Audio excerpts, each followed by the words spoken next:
Very good evening to all of you. और बिल्कुल भी टाइम वेस्ट ना करते हुए, जितने भी लोगों का अलग अलग एग्जाम शेड्यूल है आने वाले 6 महीने में, 5 महीने में, 4 महीने में। फॉर एग्जाम्पल एमपी आबकारी आरक्षक अभी जुलाई में, 5 जुलाई को होना है। MP jail police, MP SI, railways, RPF, NTPC और जितने भी वनडे एग्जाम सेंट्रल या एसएससी लेवल के एग्जाम होने वाले हैं, सब में कुछ ऐसे कॉमन सब्जेक्ट्स हैं, बहुत सारे ऐसे कॉमन टॉपिक्स हैं या फिर कॉमन ऐसे डाउट्स हैं जिनको मैं लेके यहाँ पे आज सॉल्व करके आपको बताऊंगी और आपको कल से ही फॉलो करना है। आई होप कि जो कल की वीडियो थी जिसमें मैंने कुछ चीजें आपको बताई थी वो आज से फॉलो करना स्टार्ट कर दिया होगा। और अगर आप सिर्फ 21 दिन, बोलते हैं कि किसी भी चीज को जब 21 दिन करो तो उसका पॉजिटिव इफेक्ट देखने को मिलता है, उसकी हैबिट बन जाती है। आप 21 डेज के लिए आप करना और फिर उसके बाद कॉमेंट में आके जरूर बताना कि कितना इफेक्ट हो रहा है, कितना इफेक्ट हो रहा है आपको या नहीं, है ना। तो सबसे पहला ये क्वेश्चन होता है कि किसी भी एग्जाम को क्लियर करने के लिए, स्पेशली जो वनडे एग्जाम्स होते हैं उनको क्लियर करने के लिए कितने घंटे पढ़ना जरूरी है। आई डोंट थिंक कि घंटे डिसाइड होते हैं या फिर घंटे कुछ ऐसे डिसाइड करते हैं कि नहीं आपको, आपने इतने घंटे पढ़ लिया तो आप सेलेक्ट हो जाओगे और इतने घंटे पढ़ा तो नहीं। आपका ना डेली प्लान होना चाहिए, डेली टारगेट होना चाहिए कि लाइक आप मंडे टू फ्राइडे, जो अगर आप मेरे अकॉर्डिंग पढ़ोगे, 1 महीने सिर्फ इस शेड्यूल को अपना के देखना और इस टाइम टेबल को अपना के देखना।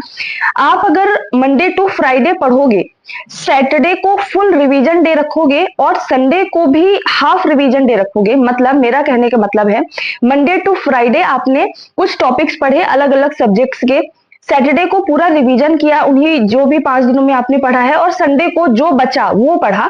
और संडे को साथ में सेल्फ एंजॉयमेंट, यानी कि आपको जो पसंद है, किसी को हॉबी होती है हर किसी की अलग अलग, किसी को डांस करना, किसी को गाना गाना, किसी को मूवी देखना, तो किसी को वेब सीरीज देखना, जो आपको पसंद है वो आप करो संडे को। ये ट्रिक्स छोटी छोटी हैं। और मैंने जो गलती करी कि शुरुआत में मैं बस पढ़ती गई, मतलब कि मैं 8-10 घंटे लगातार 7 के 7 दिन, फिर 8वें दिन कोई रिफ्रेशमेंट नहीं। और जब ये चीज होती है तो हमारा ग्राफ ऐसे तो होता है और फिर ऐसे स्लोप बन जाता है, मतलब कि हम पढ़ते हैं, घंटे हमारे बढ़ते रहते हैं, हमारा कॉन्सेंट्रेशन बढ़ता है, एक पीक लेवल आता है जब हम एकदम थक जाते हैं, हमारा माइंड एग्जॉस्ट हो जाता है और फिर हम स्लोप हमारा डाउन हो जाता है, फिर हम एक टाइम के बाद बोलते हैं हमसे नहीं हो पाएगा। तो वो चीजें लाइफ में ना आए, आपके पढ़ाई के दौरान नहीं आए, इसके लिए आपको क्या करना है कि आपको मंडे टू फ्राइडे पढ़ो, देन रिवीजन, एंड संडे को थोड़ा सा पढ़ाई करो 3 से 4 घंटे, बाकी टाइम आप थोड़ा सा एंजॉय करो फैमिली के साथ या कहीं भी घूमने निकल सकते हैं, ठीक है। अब ये तो मैंने बताया कि आपको डेली टारगेट, आपने मान लो आपको कल हिस्ट्री के 3-4 टॉपिक कंप्लीट करने हैं, मैथ्स का एक टॉपिक कंप्लीट करना है, रीजनिंग के 2 टॉपिक्स कंप्लीट करने हैं फॉर एग्जांपल। इसको कंप्लीट करने में अगर मैं एवरेज बोलूं तो 6 या 7 घंटे लग सकते हैं। अलग अलग कैपेसिटी होती है सबको कंप्लीट करने की, सबकी, किसी को 8 घंटे लग सकते हैं, किसी को 9 घंटे। तो आपका ये होना चाहिए, पहली बात तो देखो, पढ़ते टाइम आपका टारगेट ये होना चाहिए कि अगर हिस्ट्री के 3 टॉपिक है, लाइक हड़प्पा सभ्यता, वैदिक सभ्यता और मौर्य काल या फिर महाजनपद काल, तो ये 3 टॉपिक आपको 2 घंटे के अंदर कंप्लीट करना है। आप जब टू डू लिस्ट बनाओ तो आपको टाइमिंग होना चाहिए कि ये टॉपिक इतने घंटे के अंदर कंप्लीट होना चाहिए। जब आप इस तरीके से लिख लेते हो कि इतने घंटे के अंदर कंप्लीट होना चाहिए, और जब आप उसी टाइम पे पढ़ने बैठते हो टाइमर लगा के, तो आपका दिमाग पहले से ही रेडी होता है कि इसको थोड़ा सा जल्दी ग्रैब करना पड़ेगा, है ना। हो सकता है जहां आप पहले 3 घंटे में उन्हीं टॉपिक्स को कंप्लीट कर पाते, वही अब 2.5 घंटे, 2 घंटे में नहीं हो पाया हो सकता है, बट वो आधा घंटा आपने बचा लिया, है ना। इससे भी एक थोड़ा सा पॉजिटिव इफेक्ट पड़ता है। तो पहला मैंने बता दिया है कि टाइम, घंटे घंटे डिसाइड नहीं करते हैं। आपने जो डेली टारगेट फिक्स किया है, आपने जो मंथली टारगेट फिक्स किया है, उस मंथली टारगेट के अकॉर्डिंग डेली टारगेट फिक्स करो और डेली टारगेट के अकॉर्डिंग जितना आप पढ़ो उतना सफिशियंट है ना। अगर आपका वही टॉपिक 4 घंटे में कंप्लीट होता है तो मोर देन सफिशियंट, नहीं तो फिर जितना भी टाइम लगे वो इंपॉर्टेंट है ना। दूसरी चीज, किस तरीके से टाइम टेबल सेट करें। आप किसी भी वनडे एग्जाम में देखोगे तो जनरल नॉलेज आ रही है, general science, physics, chemistry, bio, and अलग से थोड़ा बहुत टेक्नोलॉजी वाला पोर्शन आ रहा है, करंट अफेयर्स आ रहा है, मैथ्स आ रहा है, रीजनिंग आ रही है। कुछ कुछ एग्जाम्स में इंग्लिश की मतलब डिमांड है ना कि इंग्लिश आपको, जनरल इंग्लिश और वोकेबलरी पोर्शन आना चाहिए, कहीं कहीं हिंदी को अलग से प्रायोरिटी दी जाती है।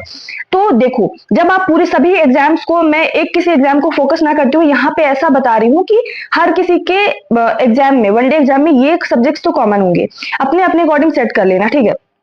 आप जब भी टाइम टेबल अपना बनाओ कि मुझे कल पढ़ने बैठना है, यकीन मानिए आप यहाँ पे जुड़ जाएंगे अगर, या फिर मेरी वीडियोस देख रहे होंगे तो धीरे धीरे बहुत कुछ सीखेंगे। और ये चीजें मैं ऐसे तो बोल नहीं रही हूँ कि मैंने खुद कुछ ना किया हो और फिर आपको आगे सिखाऊं। बहुत सी गलतियां मैंने की और उनसे सीखते सीखते आज यहाँ पे आपको मैं बताती हूँ, ठीक है। तो देखो जब आप सुबह उठो, आपको पता है टाइम टेबल सेट करने का तरीका क्या होना चाहिए। एक यूनिवर्स टाइम टेबल मैं बता सकती हूँ यहाँ पे कि आपके अलग अलग एग्जाम से आप सेट कर लो। जब आप सुबह उठते हो ना, आपका माइंड, आपका दिल, मतलब एकदम आप फ्रेश होते हो, रिफ्रेश रहते हो। आपसे कोई टफ टास्क भी बोल दे, आपसे कोई बोल दे कि ये बहुत टफ है, इसको आप करके दिखाओ, तो आप कर लोगे। आप रेडी हो, आपका दिमाग रेडी है उस टाइम पे, मतलब आप फुल एनर्जी से एकदम फुलफिल हो, ठीक है। तो आपको सुबह उठते ही, लोग क्या करते हैं, सुबह उठते ही मैथ्स लगाने लगते हैं, सुबह उठते ही रीजनिंग सॉल्व करने लगते हैं, सुबह उठते ही हिंदी जैसे जो नॉर्मल सब्जेक्ट है हिंदी, उसको करने लगते हैं। मैं बोलूंगी सुबह उठते ही आपका होना चाहिए जनरल नॉलेज या फिर जनरल साइंस आपको पढ़ना है। मतलब सुबह उठते ही जीके या जीएस पढ़ना है। अब वो आपके ऊपर डिपेंड करता है, आप किस टॉपिक को पढ़ रहे हो या फिर कितने घंटे पढ़ रहे हो, वो सारी चीजें आपके ऊपर डिपेंड करता है। बट अगर मैं फिक्स टाइम टेबल की बात हो रही, क्योंकि फिर अभी ये भी आप लोग बोलोगे कि नहीं आप ही बताओ फिक्स टाइम टेबल, तो आप सुबह 7 to 9 या 7 to 9:30 AM, है ना, सुबह के 7 से 9:30 बजे तक टाइमर लगा के आपको जनरल नॉलेज और जनरल साइंस पढ़ना है, ठीक है। और अगर आपको जनरल साइंस यानी कि फिजिक्स, केमिस्ट्री, बायो और जनरल नॉलेज अच्छी करनी है, तो मैं खुद पढ़ा रही हूँ, कल से पढ़ाऊंगी, कल से क्लास स्टार्ट होगी। लूसेंट जीके सीरीज पूरी लूसेंट बहुत अच्छे से कंप्लीट कराई जाएगी, अच्छे से याद करवाया जाएगा। हाईलाइटेड जो कीवर्ड्स होते हैं पीडीएफ बना के आपको सेंड किया जाएगा। डाउनलोड करिए study with Prachi Parihar in play store application, और वहां से आप ज्वाइन कर सकते हैं। कल से क्लास स्टार्ट हो जाएगी। तो सुबह का टाइम आपने रखना है जीके और जीएस के लिए। देन उसके बाद उठते ही आपको ये 2 से ढाई घंटे पढ़ने हैं। उसके बाद आप फ्रेशन अप हो इन द सेंस कि आपको स्नान करना है। फिर जो मैंने कल बताया कि एक पॉजिटिव सील अपने ऊपर क्रिएट करनी है। आप जिस भी शक्ति को मानते हो उनके सामने बैठो और थोड़ा सा उनसे इंटरेक्ट करो, ठीक है। वो 5 से 10 मिनट हनुमान चालीसा करो तो बहुत अच्छी बात है। और उसके थोड़ा सा नाश्ता करो, जो भी अच्छा अपने डाइट में लो। बहुत छोटी छोटी चीजें हैं बट बहुत इफेक्ट करती हैं, है ना। अच्छा अच्छा खाओ पियो, हो सकता है 1 घंटे आपको इन सब काम में लगे, है ना। तो जैसे मैंने बोला 9:30, तो 9:30 से 10:30 के बीच ये सारी एक्टिविटीज आपको करना है। और माइंड इतना डिसिप्लिन होना चाहिए, आप खुद इतने डिसिप्लिन होना चाहिए कि आपको कट टू कट होना चाहिए। नहीं, 1 घंटे के अंदर ये सारे काम निपटा के 10:30 बजे पढ़ना है। क्योंकि जैसे जैसे हमारा सुबह से दिन बीतता जाता है, हमारी एनर्जी डाउन होती जाती है। आप मानो या ना मानो इस चीज को, जिस सुबह हम वही काम करेंगे 2 घंटे में कर लेंगे, दोपहर में वही काम करेंगे 4 घंटे लगेगा, और शाम या रात को करेंगे तो मे भी 5 घंटे लगे।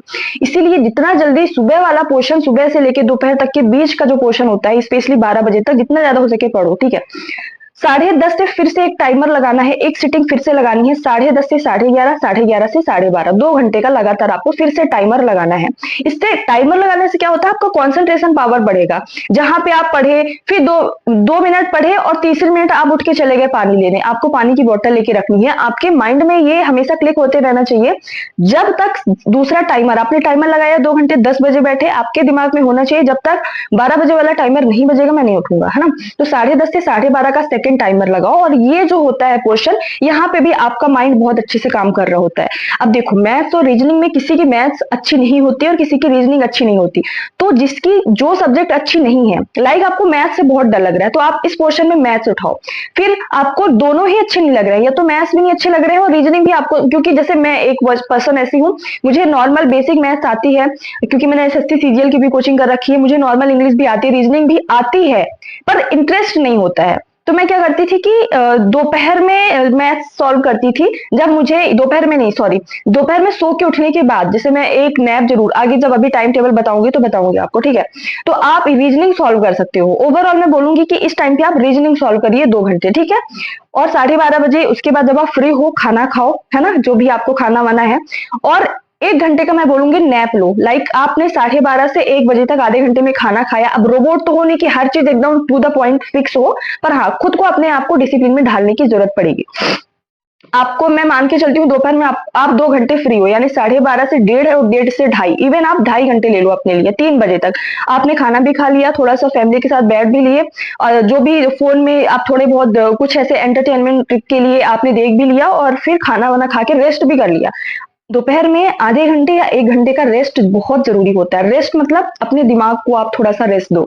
आँख बंद करो, सो जाओ, वो बहुत इम्पोर्टेंट होता है। क्योंकि जब हम इस रेस्ट के बाद, जब हम इस नैप के बाद जब शाम को सो के उठते हैं, जिस तरीके से सुबह हमारी एनर्जी थी, वही 2 घंटे के लिए एटलीस्ट हमारे पास वही सेम लेवल की एनर्जी आ जाती है।